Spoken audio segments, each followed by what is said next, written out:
Sa mga nagdaang session sa Senado, nagkaroon ng mainit na kontrobersiya na nagpapalibot kay Senator Risa Hontiveros matapos siyang pagsabihan ni Representative Marcoleta. Ang isyu ay umusbong matapos na ipag-utos ni Hontiveros ang pagsumon kay Pastor Quiboloy. Sa pagsusuri ni Marcoleta, tila hindi nasusunod ang tamang pamantayan sa pagkilos si Hontiveros, kung saan tila desperadong siraan ang imahe ng pastor at gamitin ang mga lumantad na testigo na iuugmana ng ilan na maaaring maging mga peking saksi. Nang dahil sa insidente, maraming netizens ang nagpahayag ng kanilang opinyon sa online na espasyo. Mayroong nagpahayag ng suporta kay Hontiveros habang mayroon ding nagtuto sa kanyang mga hakbang. Ang pangyayaring ito ay nagdulot ng masusing pag-uusap sa social media at lumikha ng masusing talakayan sa kahalagahan ng tamang pamamahagi ng impormasyon at pagrespeto sa mga individual na nadadamay sa mga isyu ng Senado. Isang itong katunayan na dapat nating pagkatutukan. Ngunit bago ang lahat, siguraduhin mag-subscribe at i-hit ang notification bell para sa patuloy na pagtutok sa mga sulyap ng bagong balita sa tunay na boses ng masa.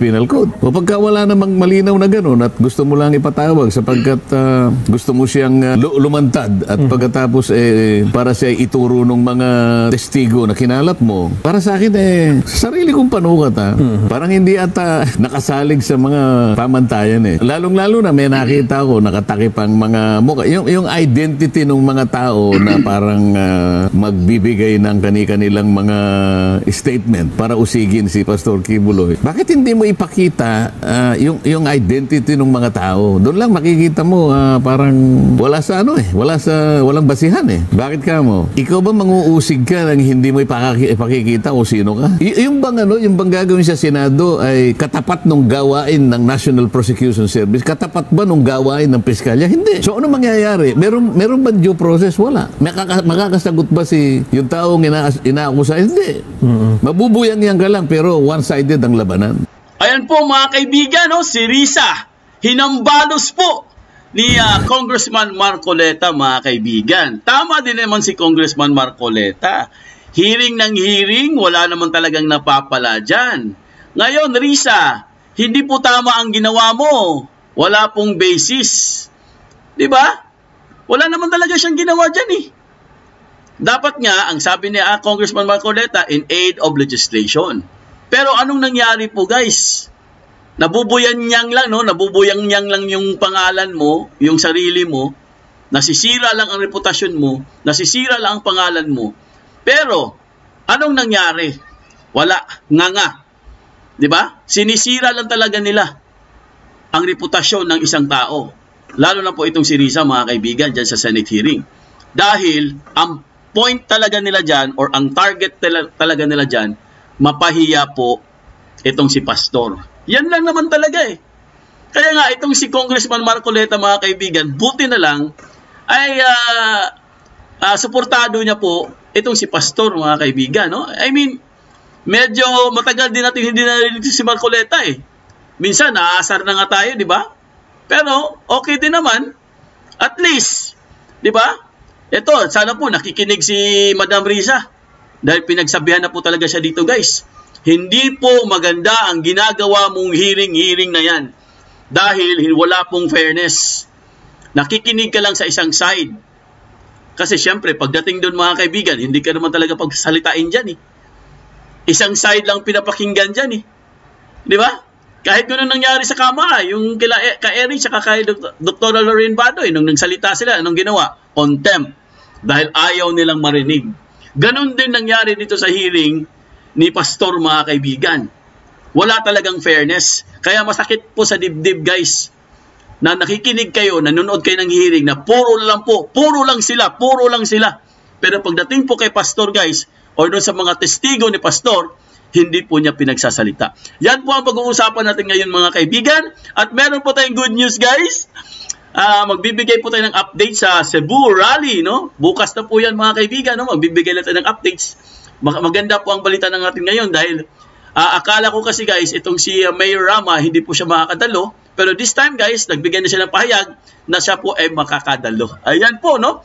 At marami pong aabangan po sa Cebu Rally dahil mukhang darating po si Pastor at magsasanib pwersa po sila ni Pangulo Duterte. Pero hindi po tayo sure dyan ha. Mamaya po, bibigyan po natin ng reaction dyan, no? At pero bago lahat, kung bago pa lang kayo sa aming channel, mag-subscribe na po tayo mga kaibigan. Huwag niyong kalimutan mag-comment, like, at pakihit yung notification bell para updated kayo sa aming mga bagong videos. ADF 2.0 po ang aming FB page. Follow, like, and share ng mga videos. Ayan, happy Saturday po sa ating lahat. Happy weekend po. Naku, Marcos, traitor ka. Isang testigo po mga kaibigan. Or, mayroon pong taga-kingdom guys. Itong mga dating, active siya ngayon, no? Active siya kay Pastor. Nagsalita po siya guys, no? Mamaya panoorin po natin dahil galit na galit po siya mga kaibigan. At yun na nga, no? Sinabihan nga niya na si Pastor na sinabihan niya na kumbaga guys, parang yan parang tawag dito, traitor ka, no? Marcos, traitor ka. Hindi ka na namin igagalang. 'Di ba nakakahiya yung ganun mga kaibigan, no? Presidente, traitor na presidente, nakakahiya. Di ba? So marami po tayong mga issue ngayong hapon, pero bagong lahat, syempre, babatiin mo natin ating mga suki dyan sa abroad, lalo na po yung mga OFW na masipag po magtrabaho, guys. Kumusta na po kayo? Sana po nasa mabuti kayong kalagayan. Sana po nasa mabuti kayong kondisyon. At kami po ay sumasaludo sa inyo dahil kayo ang mga bagong bayani. Di ba? Para kayong mga sundalo, mga teacher, o mga bagong bayani, saludo po kami sa inyo. Kaya keep up the good work. Alam namin na nagtatrabaho kayo dyan sa abroad, kahit mahirap, dahil para po sa pamilya yan. Okay? At ang ating mga masugid na mga viewers, listeners, mga subscribers, at ang ating mga members, maraming salamat po. At si Susan nandito. Hello, Susan! Susan Avenes po in the house, mga kaibigan. Busy talaga si Susan, no? Siya na, busy. Kasi si Susan, mga kaibigan, nagtatrabaho, nag-back to school, no? Nag-masters, taro, masteral. Mahirap kaya ang masters, no? So, eto na nga, babatiin muna natin ang ating mga suki, syempre. Ang ating pong first owner na si Nena Esteban, hello. Si Naomi Paloma, si Joe Reyes, si Victoria Galvez, si Joel Arellano, Cat Lover, Nena Esteban. Miss Butterfly, kumusta ka na Miss Butterfly? Arceli Bautista, si Catalina Fox 206, si Rambo. Sa pool na si Ma'am Rambo. Marites De Torres, Catalina Fox 206, Lynn Cordinera, si Susan Avenes. Happy weekend po, Idol Foodinet, at sa lahat. Ayan, happy weekend sa iyo dyan, Susan. Vito Quirol, si Shishimpai, Catalina Fox, ayan, si Margarita Estrada, si Amy Mendoza, Lailani Garcia, Alfonso Horado Jr., si Glory Hoffman. Hello, Glory Hoffman. Ayan, si Violeta Galban, si Ronald Raffles. Ayan, shoutout Idol, shoutout sa iyo dyan. Lani Garcia, Lailani Garcia, Alfonso Horado Jr., Zinaida Puerte, at marami pang iba. Sino pa? Si Julius Castillo, at si Ronald Raffles. Ay, nabasa na pala natin yan. Ayan. Si Rogelio Cadorna. Ayan. Mega love shoutout sa iyo dyan. Dan like na po ako, sir. Maraming salamat sa pag-like, ha. Maraming salamat po. Ayan. Eto na nga. May humabo pa si Frankie Ordonio. Syempre, unahin mo natin ang ating good news. Kasi syempre, po na lang bad news. May good news din tayo, guys. Kahit paminsan-minsan. Ito po papakita ko lang sa inyo. Ready na ba kayo sa ating good news? Alamin po natin kung ilan po ang estimated na dadalo sa Cebu Prayer Rally. Ito po, pakinggan natin, guys. Ito po ang balita. Ayan po, mga kaibigan. Aabot po sa kulang-kulang 30,000 to participate prayer rally, mga kaibigan, sa darating po na linggo. Napakarami naman talaga. Grabe. 30,000? Sobrang dami niyan, mga kaibigan. Ayan po, Diba? Basahin po natin sa balita. Ayan. organizers of the anti-charter change prayer rally in Cebu City, ayan are expecting 20,000 to 30,000 participants on Sunday. Ang dami, di ba? The Cebu Coalition for Transparency, Accountability, Peace, and Security has confirmed the attendance for former President Rodrigo Duterte and his two sons, City Mayor Sebastian Duterte and Davao Rep. Paulo Duterte. So, expected po mga kaibigan na dadalo po yung mag-ama. No? Sila si Duterte, si Digong, at pupunta din si Mayor Baste. Si Baste po ng Davao, no? Mayor ng Davao City. At si Paulo po Duterte, mga kaibigan, dadalo. Yes! Exciting to, guys. Yan ang sinasabi natin, no? Sana po, no? Siyempre, expected lang naman yan. Wala pa naman talagang confirmation yan. Pero at least, guys, natutuwa po tayo mga kaibigan na ito po yung extension, no?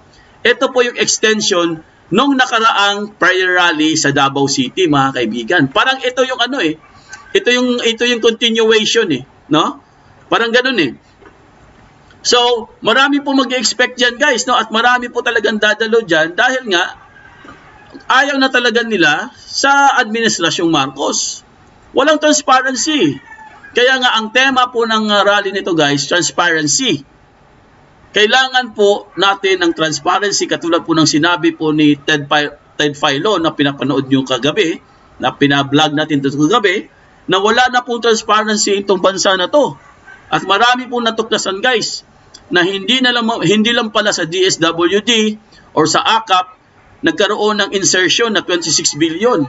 Pati din pala sa DPWH, nagulat sila ng bakit meron silang 100 billion something na pera na hindi nila alam. Grabe, di ba? Ibang klase po, mga kaibigan. Kaya nakakaasar talaga, guys Kaya kailangan po matigil na ito. Tama na, sobra na. Kaya kailangan po, guys, ang action. Kaya ito na nga ito yung mga action natin ngayon, no? Itong mga rally na yan, mga prayer rally na yan. Pero peaceful rally po yan, guys, ha? Once again po, ha? Uulitin natin. Peaceful rally lang po yan. Wala pong gulo yan, guys, no? Ito po ay parang lang, no? Parang nag-exercise lang po tayo ng ating freedom of expression, freedom of speech. Wala pong halong yan. Kasi nga, ang importante dito, guys, kapayapaan. Okay? Pero, syempre, may kurot din yan. Hindi lang kurot, may kalmot yan. Kalmot yan sa administrasyon. Okay, basahin natin Vice President Sara Duterte was invited to activity but she is not confirmed. So, inimbita din si Vice President Sara Duterte pero hindi po siya nag-confirm or hindi po siya nagbigay ng confirmation sa kanyang pagdalo. Aside from the Duterte popular television host Willie Revillame, si Revillame po mga kaibigan, dadalo din yata, no? Ayan, no? Willie Revillame. Former presidential spokesperson Harry Roque and lawyer Vic Rodriguez are also expected in the prayer rally on Sunday. So marami pala talagang personalities, guys, ang dadating. Lawyer Irene Ann Cabales, one of the lead conveyors, said they are expecting massive crowd on Sunday. In fact, they have prepared at least 50,000 food packs for those who will join the prayer rally. So may pagkain pala to, guys, 50,000 food packs. Businessman Ruben Bertuccio, lead conveyor of the professional of Sara Nation, said they will also be holding a caravan for Carcar City in South and Carmen in the North. The participants will converge of the North Cremation area and Bandawe City before marching together to the venue of the prayer rally. So magko-converge po sila, guys, from South to North. Magkikita sila sa gitna, tapos mamarcha po sila doon sa pinaka-venue po, mga kaibigan. Naku, ang dami pala talaga nito, no? Ibang klase. Talagang dudumugin po to, mga kaibigan. Andun din po si actress Vivian Velez, Citizen Coalition for Transformation Movement. Said the prayer rally is not political activity but simply a call for transparency and accountability of the current administration. She also clarified that it is not an anti-Marcos rally. Yan Hindi po ito anti-Marcos rally Yan kinilaro na po. Kasi marami pong nag-aano dyan Ay, anti-Marcos rally naman yan. Hindi po. Hindi po ito anti-rally Marcos, okay? Inuulit ko. Itong rally na to ay para lang po mapatalsik po si Marcos. Kung akala ko ba hindi yan anti-Marcos? Biro lang, kayo naman. Parang gano'n na nga. Parang gano'n na nga. So earlier, Cebu City Mayor Michael Rama confirmed the attendance to the prayer rally. So malamang sa malamang mga kaibigan, dadalo po si Mayor Rama, no? Other mayors in Cebu were also invited to join the event, but none has confirmed their attendance yet. Ayan po mga kaibigan, no? Oh. So nakahanda na po, naka-ready na po guys ang ating prayer rally para bukas po. Ayan po, oh. Rama confirms he will attend prayer rally in Cebu Sunday. Ayan, on Sunday. Ayan po ha. Konfirmado na po yan guys. Panoorin po natin ang ating balita para po sa buong detalye. Para bukas, mga kaibigan, ito po, pasok. As confirmed and posted already in the mainstream media and also in other social media platforms, of course, former President Digong Duterte will be there. Also, Mayor Baste and Congressman Punyong Duterte.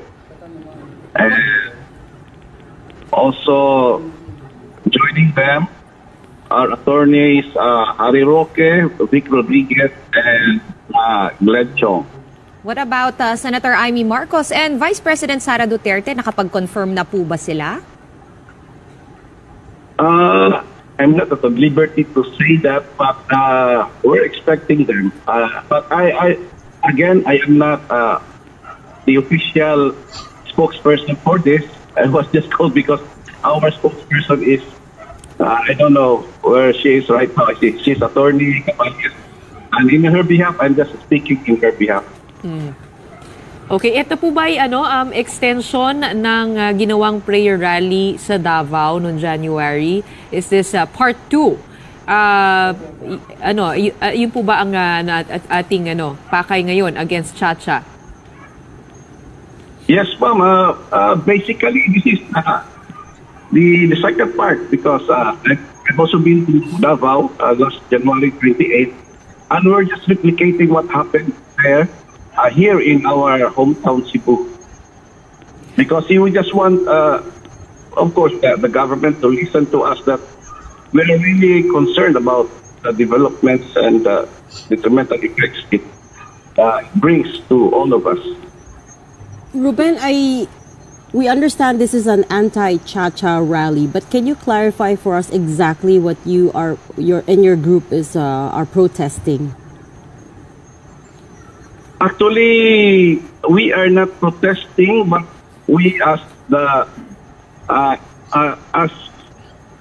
what we call this already posted and already expressed in many other platforms. We are just expressing and hoping for some positive changes. We are not against the government. In fact, we want the government of PBM to succeed. And we are just concerned with what's happening right now. And our primary purpose is for the government to listen to us, ordinary citizens. We are all coming into this as volunteers.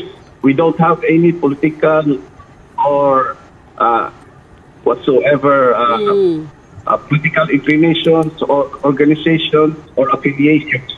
We are just coming into this as ordinary citizens. I myself, I'm a businessman. There are lawyers. There are other professionals in this.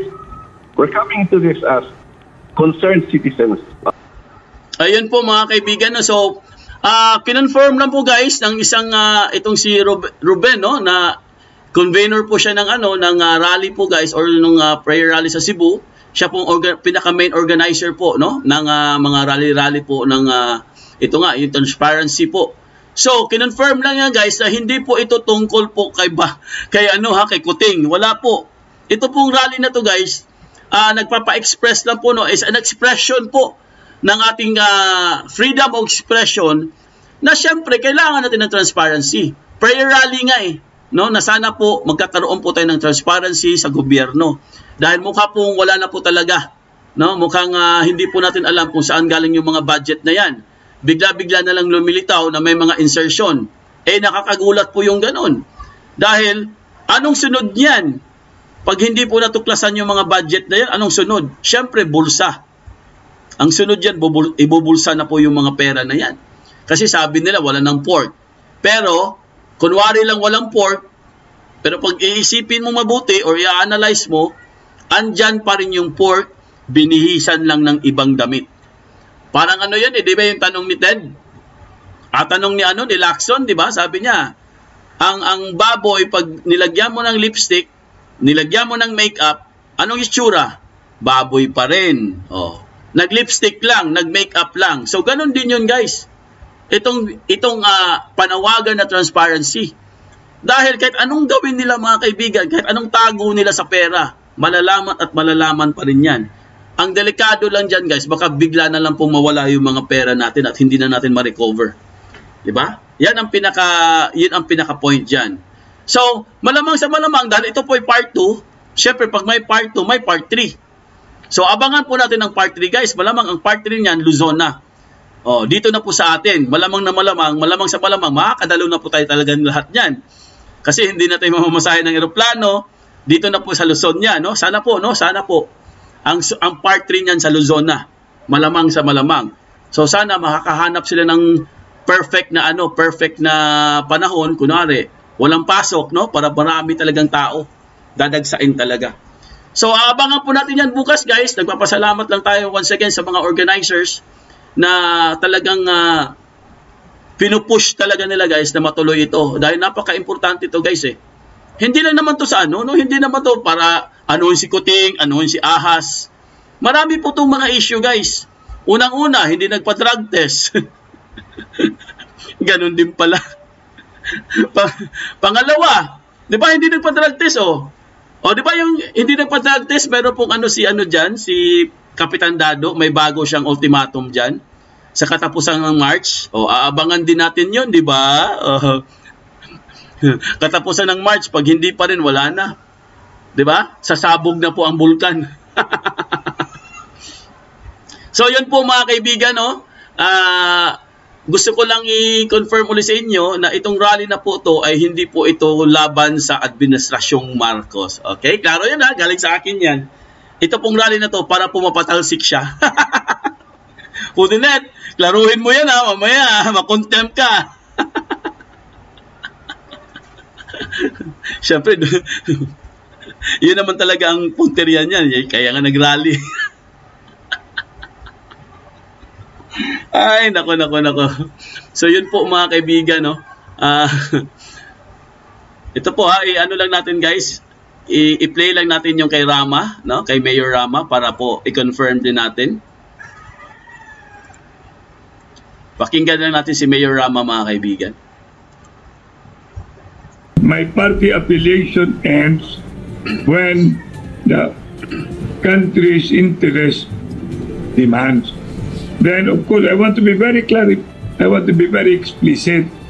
I am for unity team, and that is Marcos and Duterte. Number 2, I've been having under the League of Cities of the Philippines even a resolution that will support that we should never go for an undivided or we will never support the divided, but we rather be the united, indivisible, undivided country. Saka pag mayroon namang sinasabi nating movement, I will always stand by the duly constituted authority. Ibig sabihin, I am for the President Bongbong Marcos, Vice President Sara Duterte. I'm not more of, I call it in consonance, yung mga movement of separation, ayaw ko yun. Mas gusto ko, yung mag-uusap lang, yung mga leaders, saka pinakaayaw ko talaga, yung nangyayari na pumapasok doon sa constituency namin, saka hindi alam ko as mayor. Doon ako hindi sang-ayon. Yeah. Yung sinasabing congressional or in the guise of people's initiative, yun pala, congressional initiative, saka pwedeng secret initiative. Ayaw ko yun. So pero para lang. Paghimayin ko lang Mayor. So very clear naman yung mga ayaw ninyo. Pero kung halimbawa kung hindi People's Initiative, kung by way of legislation baguhin yung mga bagay-bagay lalo sa economic provisions, are you for that? Alam mo, if you're talking about converting Congress to a constituent assembly, ayaw ko rin yun. Okay. Sa totoo lang. Kasi let's look at it from the point of view. Why have they been elected as congressmen? Have they been elected as congressmen to revise and to amend and to do refinement of the Constitution? Or you ask them, because if you talk about constitutional change, kailangan niya ng competency on constitutional law, political law, saka mayroong qualification yan. Hindi basta-basta yan. 1935 Constitution, sino yung composition at that time? 1972 and then 1987, these were all great men. And I'm telling you, you cannot just rely constitutional amendment. Then, when you talk about debate, when you talk about in-depth understanding the fundamental law of the land, which is the Constitution, kung wala ka talagang educational background dyan or understanding, hindi ka po pwedeng mag-o-open ng ungangan mo kung wala kang foundation on that constitutional matter. Ayan, sana po naintindihan nyo ni Kuting. Sana naintindihan ni Kuting, naintindihan ni Tambaloslos yung sinasabi po ni Mayor Rama. Hindi pwedeng bukas ka ng bukas ng bunganga mo na wala ka naman palang alam sa konstitusyon. Di ba? Kasi delikado kasi yan guys eh. Meron talagang dyan, no? Kunwari lang ang i-revise mo, economic no? Economic provision. Delikado yan guys. Kunwari lang yung mga yan, economic, pero binuksan lang po nila yan. Binuksan lang nila para ma-change po ang constitution. Para after ma-change yung economic, yan, tuloy-tuloy na yan. Extension na ng term nila. Wala na po. Sila na po ang mamumuno sa bansa natin. Forever na. Ganon yan. Kaya delikado po guys. Di ba? Delikado talaga. Kaya tama po itong hakbang natin. Kailangan naman talaga ng kailangan naman talagang palitan na. Kasi sumusobra na guys eh. Pag ang tao po, mga kaibigan, divided na, hindi na po masaya yon. Di ba? Tama ba guys? Pag ang tao po, hati na po, hindi na maganda yun sa gobyerno. Dahil hindi na po nagkakaroon ng unit team eh. Hindi na united guys eh. Nag-aaway-aaway na palagi. Araw-araw merong puna. Araw-araw may salita. Palagi nagka-clash. So hindi na po talaga tama itong nangyayari sa atin. Kaya nga guys, kailangan na po talagang magkusang loob na lang. Yan ang pinakamaganda dyan eh. Magkusang loob na lang. Kasi pag, kunwari kung ikaw po ang Pangulo, ikaw ang leader, titingnan mo rin yan eh. Teka lang, parang ayaw na ng mga tao sa akin na. Siguro, panahon na siguro para bumaba na ako. Di ba? Magkusa ka na lang. Kasi mukhang ang mga tao po divided na. Pag divided na yan, mag-away-away yan, magkaagulo, mas matindi yun. Mas nakakahiya yun pag nagkagulo na. Dahil hindi mo na makakontrol yun. Alright mga kaibigan, ito po, puntahan na po natin ang next topic natin.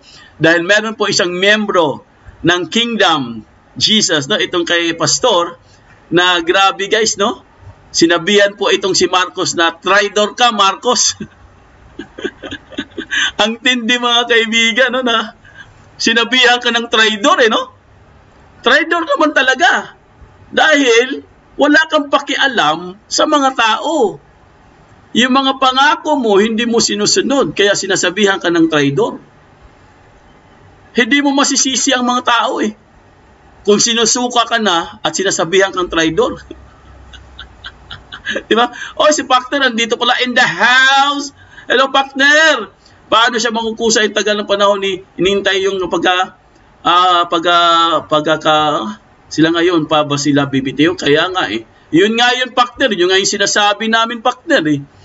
Sa haba ng panahon ng pinaghihintay nila,